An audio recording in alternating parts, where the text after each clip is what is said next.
Hello friends! In this episode we are going to break down a very interesting slice of news from sunny Poland, where an exciting dramedy is unfolding involving our fellow countrymen. If you look at this sequence of events not just as a crime report or everyday life, but try to catch the deeper logic behind what's happening, you'll see an amazing picture of human passions, everyday confusion, and the triumph of administrative order. We'll discuss everything now. Watch the video until the end. Friends, give a like to support the working class and aerodynamics. Subscribe to the channel. Thank you very much. I appreciate your support. Yes, to help promote the video, leave your comments right away. Why isn't Baldy at the front? Why isn't Baldy at the sea? Now, let's get down to business. Ladies, go ahead. Our first story, the battle for the luggage. Krakow-Balice Airport. Evening. And the pleasant anticipation of a flight to sunny Barcelona. And then, a citizen of Ukraine, 44 years old. She faces the harsh reality of a capitalist airline. Her carry-on exceeds the limit. Come on, lady, pay the extra fee. It would seem like a classic pattern of behavior. Complain a bit, sigh, take out your card, pay. Or maybe throw away 3 sweaters. But no. Our heroine decides, oh well, these are just some aviation rules. The carrier's rules are just non-mandatory suggestions. That's it. I'm going to storm the checkpoint. Literally, she bypasses security there and marches straight ahead, actually carrying her things, to storm the plane itself. Why do something like that, you might ask? This isn't a typical Zhytomyr to Berdychev bus, where that might still work. Well, there you have it. But in the end, this wonderful story has a logical conclusion. A special response team from the border service removed the passenger from the flight and issued a 400 zloty fine. Instead of the beaches of sunny Barcelona, Catalonia, he ended up dealing with Polish law enforcement.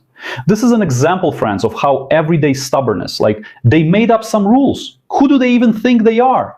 It crashes against the reinforced concrete wall of airport regulations, and also against the border guards. If she knew, she'd be fined 400 zlotys. Maybe paying for the baggage and flying to Barcelona would have been easier. But no. Next, our second story is from Czestochowa. Sunday evening.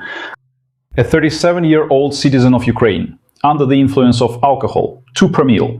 That's quite a substantial dose, in my opinion. Well, as you can see, it guarantees a complete shutdown of critical thinking. He stabs a 31-year-old compatriot 4 times with a knife. The woman, fortunately, is alive, but of course, she is in serious condition. I want to ask you, friends, fellow citizens, you've come abroad, you're in a foreign country. I was a stranger here too, actually. That's it. Even with a Polish passport, when you're under extra scrutiny, what's your plan? For what purpose? To get drunk until you pass out? To pull out a knife? This is classic, everyday, booze-fueled nonsense, which has no justification whatsoever. Alcohol plus impulsiveness, and a person instantly turns their life into a criminal case with the prospect of spending several good years in a Polish prison, or maybe straight to basic training. Alright, moving on to Zielona Góra for our third story. Just a classic case, Zielona Góra. The arrest of a 34-year-old courier using the grandchild scheme, phone fraud where they deceive pensioners. The man was caught right as he received a package with a large sum of money. Then things get even more interesting. The accused claims that at the police station he was beaten so badly that he lost hearing in one ear. And his wife is filing complaints to every authority. The police, of course, deny everything. They say, we conducted an internal investigation and found nothing. There was an interpreter and everything was legal. Why are you making things up? The prosecutor's office and internal oversight are overseeing the case. What do we see here? A story about how a person agreeing to easy money, well, who wants to work at a factory in Poland for 4,000? Show me that person. So, they agree to easy money as a courier for scammers and instantly get caught in the gears of the state machine. If you participate in these schemes to scam old ladies, expecting gentle treatment during your arrest is frankly naive. However, let the prosecutor's office figure out whether the bruises were the result of excessive force or an attempt to resist. You can share your opinion in the comments. Well, of course, it's clear that maybe the police really went too far. Maybe one of their parents had money stolen in the same way. And so, they hardened their hearts, let's say. Next, Next, we have another great story. Mokotów. Mokotów is a district in Warsaw. The cherry on our strange cake or treat. Write in the comments which is correct. Morning, an intersection, green light. A Volvo car, actually a pretty good car by the way, is standing still and not moving. Well, okay, I won't say anything. It's a good brand, right? Who knows? Maybe that Volvo is 30 years old and has 600,000 kilometers on it. So, passers-by look inside, and behind the wheel, a 31-year-old Ukrainian man is peacefully sleeping with his head down. He doesn't react to horns or knocking on the window. Well, the guy's just tired. The police, rescuers, and firefighters arrive.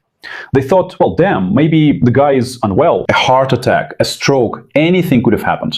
But the guy just drank so much that the breathalyzer showed more than 2 per mille.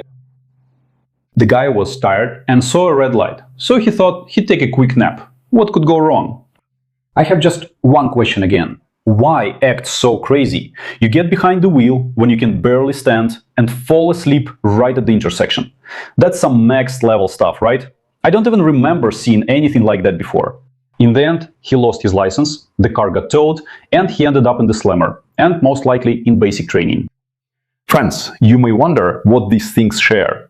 Looking at these events together reveals something amazing. Honestly, I don't even know how many videos I've personally made by now. Maybe it's because you guys aren't hitting the like button and people just don't know that you can't behave like this. But as you can see, these stories just don't end. I don't understand why. Explain it to me. They're adults after all.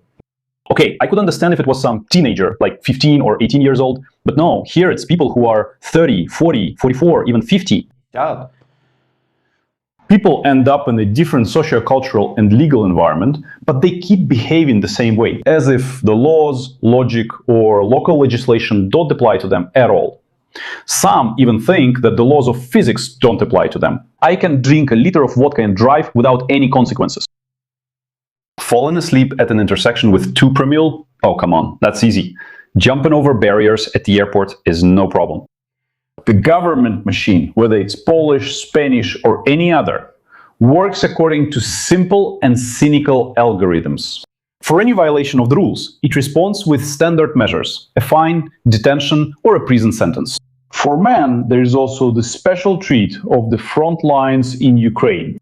Attempts to argue with this pressure using everyday audacity or drunken bravado, well, as you can see, always end equally badly. Well, of course, not always, right? But if you've already started down this path, sooner or later it will lead you to trouble. Because, yeah, maybe you got away with it once, had a beer or something else. You think, God, am I really going to walk all that way and then come back? By the way, I have a friend named Vova. He says hi to you. He works at a furniture factory and says there are Poles, Ukrainians, and Colombians there. Well, it's just that kind of people, excuse my language. They just don't care at all. What's going on there?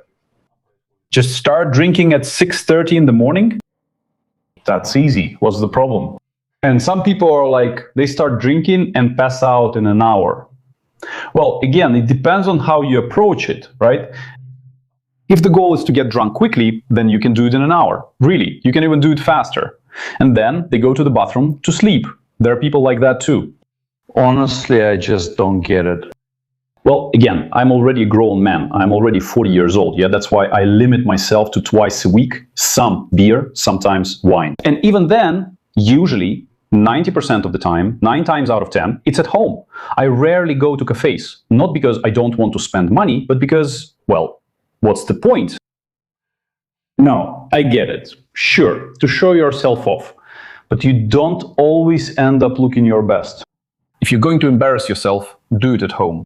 I'm joking, I'm joking. It's not all that bad. Actually, by the way, as the years go by, I drink less and less. But it's not really about the amount, yeah, let's say, not about the amount of alcohol I drink. Well, actually, probably is about the amount of alcohol and the number of days per month, too. Both are going down. But write in the comments what you think about this in general. Everyone reads the comments, friends. Today, I'm greeting dental technicians, since welders asked about them. Now, I have a couple more notes here. I apologize for taking so long, but that's how it is. to shipbuilders, sailors, and not just Ukrainian ones, but sailors in general. By the way, I have a friend who's a Belarusian sailor, although, as far as I know, there's no sea in Belarus.